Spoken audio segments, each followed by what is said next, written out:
Le Niger se dirige-t-il ou non vers une sortie de crise? Comment analyser l'accélération des événements ces dernières 24 heures? Sidi Kaba, bonsoir. Bonsoir. Bienvenue au Journal Afrique. Vous êtes journaliste, enseignant, chercheur, spécialiste du Sahel. Alors, une transition de 3 ans maximum, convocation d'un dialogue national exclusif pour poser les fondements d'une nouvelle vie constitutionnelle, je cite, c'est en quelque sorte la proposition hier du général Tiani.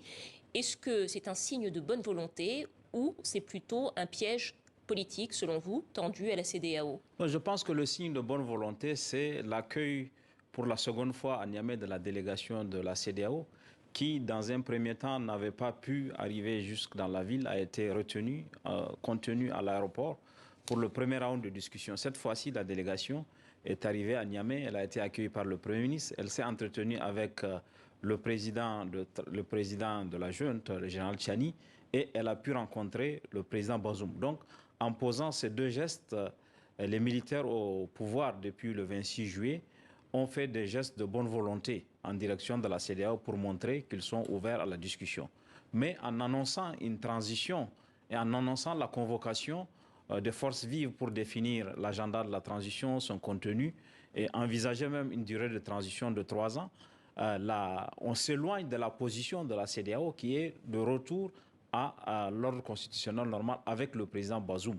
Parce que cette annonce, les différentes annonces qui ont été faites par le général Tiani, veulent dire qu'on tourne la page de la 7e République et qu'on prépare la page de la 8e République. Donc, on entre dans une période de transition et cette position, à mon avis, éloigne la possibilité d'un compromis politique et d'une sortie diplomatique entre la CEDEAO et les militaires au pouvoir à Niamey.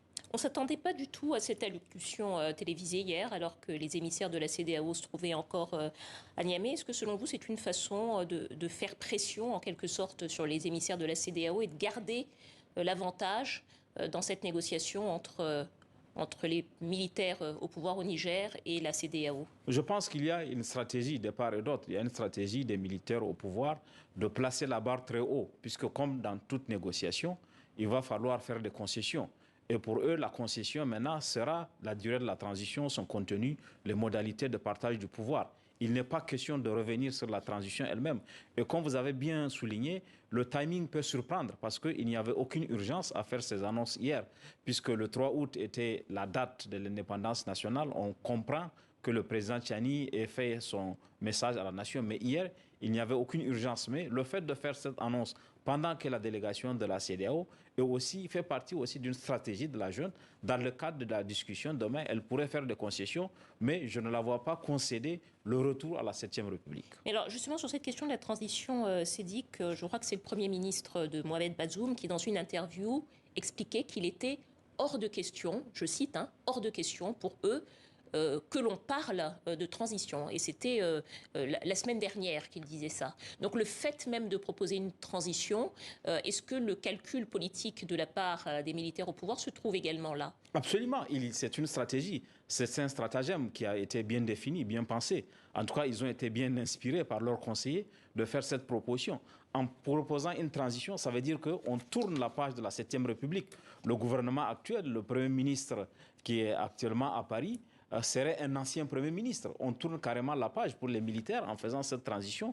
Et si la CEDEAO accepte, ça veut dire qu'on tourne la page de la 7e République. Maintenant, comme a dit très clairement, explicitement le général Tchani, on va poser les termes de la refondation d'une nouvelle République qui va être la 8e République et non plus la 7e République qui est la République actuelle pour laquelle la CEDEAO et une partie de la communauté internationale se battent pour que le président Bazoum soit rétabli dans ses fonctions et que l'ordre constitutionnel actuel soit rétabli. Alors,